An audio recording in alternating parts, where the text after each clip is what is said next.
Olá, sejam mais que bem-vindos, agradeço você pela inscrição e lembrando que aqui você não é apenas um inscrito, você acaba se tornando um grande amigo meu, então seja mais do que bem-vindos. Hoje eu estou trazendo o Intel Xeon X3470, ano de introdução foi em 2009 com microarquitetura em 45 nanômetros. O preço do produto, pelo menos aqui no Brasil, pesquisando bastante, consegui até R$ 279.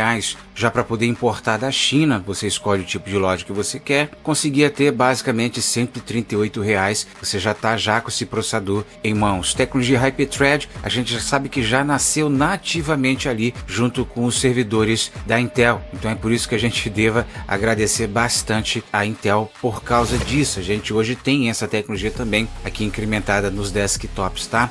Acompanha lá a comunidade, eu estou colocando bastante conteúdo interessante para a gente ficar cada vez rico no conhecimento. A gente tem aqui 4 núcleos e 8 linhas de instruções, então são 2 linhas de instruções para cada núcleo, trabalhando com mais eficiência. Questão de multitarefas, você também vai ser feliz. Depende, às vezes, também um pouquinho da questão do aplicativo, do programa que você for usar, ou às vezes do jogo que você estiver jogando, tá? Lembrando que a maioria dos jogos agora na atualidade, já chegando agora para 2023, muitos jogos vão utilizar a tecnologia Hyper-Thread. Tecnologia Turbo Boost, a gente tem um ponto base aqui de 3.9 e vai até o seu ponto máximo, que é o 3.6 GHz. A gente sabe que a maioria dos servidores são de clock baixo, mas mesmo assim tem desempenho satisfatório com relação aos jogos, tá? Às vezes um clock muito alto não quer dizer basicamente nada.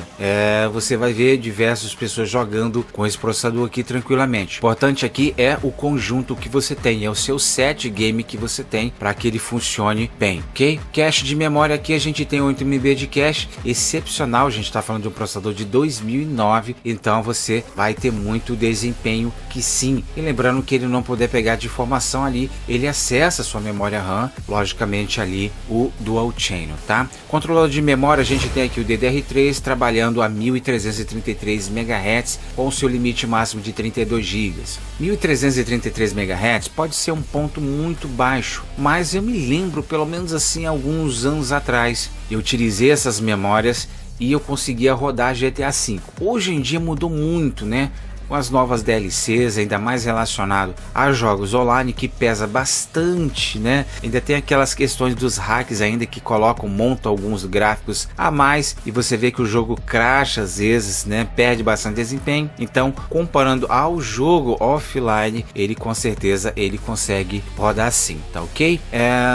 É por isso que é interessante a gente estar fazendo aqui o Dual Channel. Canais de memória, ele possui apenas 2 canais, por mais que a gente veja muitos processadores Xeons aí que utilizam 4 canais, 3 canais, aqui a gente tem apenas 2 canais, então é interessante que você faça aí o Dual Channel, tá? Nada de Quad Channel nem Tri Channel, porque ele não tem o suporte para essa tecnologia. Então compre uma placa mãe que tem apenas 2 canais, ao invés de você comprar uma que tenha 3 ou 4. O socket da placa mãe do processador é o LGA 1156.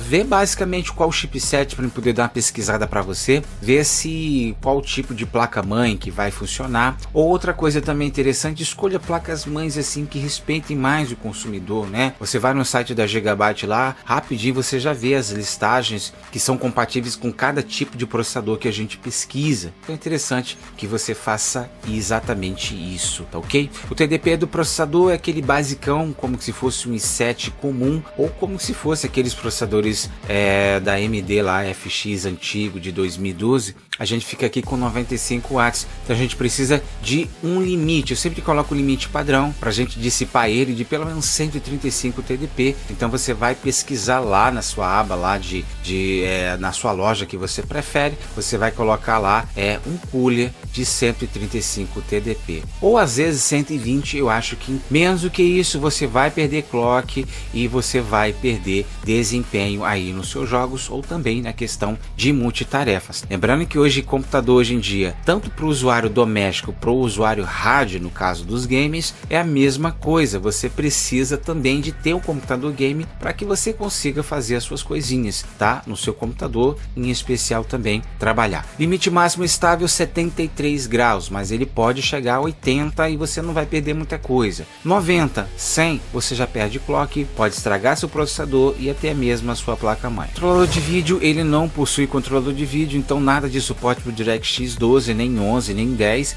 e tampouco suporte para o 4K, então nada de Netflix. Porém, uma coisa interessante, quando você for comprar uma placa-mãe, é bem provável que ela já venha já com vídeo ali integrado e você vai conseguir usar o vídeo basicamente até você comprar a sua plaquinha de vídeo. Controlador PCI Express, a gente tem aqui o 2.0, somente com 16 pistas só, tá? Não tem mais nada do que isso aqui, ok? Então nada de fazer investimento com placas mães 3.0 e tampouco placas de vídeo 3.0 também, porque você não vai estar usando o desempenho de ambos por completo, tá? O conjunto aqui interessante seria aí uma 560 ou uma 750, né? GTX, seria interessante. Placa-mãe fica ao seu critério, tá? Mas nada de fazer investimento com placas-mães com PCI Express 16X 3.0. Fonte potência real, sempre potência real, eu sempre falo isso aqui todo, nada de colocar fonte genérica. Poxa, Paulo, o processador é antigo, é para empresa, não precisa de muita coisa, é só o básico, não importa. Tem que ter uma fonte potência real para que você mande a energia, não desperdice nada e economize também no seu bolso, tá ok?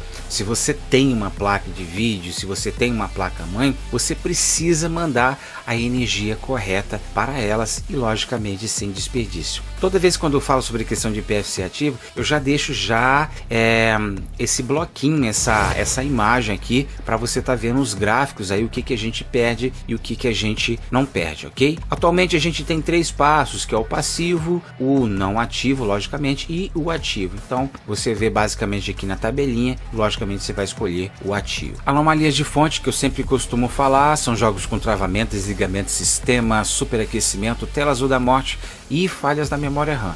Isso se dá quando você utiliza aí fonte genérica, tá? HD, SSD, M2, NVMe, qual que eu uso? Aqui basicamente eu te aconselho você utilizar o SSD numa entrada aí de SATA pelo menos 3.0, se não puder pode ser o 2.0 também. O ruim é que o 2.0 você vai perder um pouquinho de desempenho, tá? Com relação à escrita, o SSD ele sobressai bastante, é um dos melhores. Já para a tecnologia NVMe, eu acho que não seria muito interessante você utilizar, porque é uma outra questão, né? O processador um pouquinho antigo, eu acho que não valeria muito a pena você colocar um NVMe, pelo menos nesse processador aqui não, tá? Pasta térmica a gente tem aqui, eu não sei se eu falei lá em cima, mas eu vou falar, acredito que eu não tenha falado. A gente sempre utiliza a Z5-2, que é aquela ali que tá numa das melhores e vai te ajudar bastante aí na questão de dissipação, tá? Ela vai te auxiliar, ela tá baratinha, por isso que eu coloquei aqui no nosso relatório. E sobre questão de filtro de linha, para poder finalizar, utilize sempre filtro de linha, nada de estabilizador, para você ter menos oscilações, né, ruídos, entre outras coisas, né, vai que dá algum descarga elétrica aí, através do filtro de linha você vai estar aí bem mais tranquilo, tá? Agradeço vocês, estamos juntos sempre.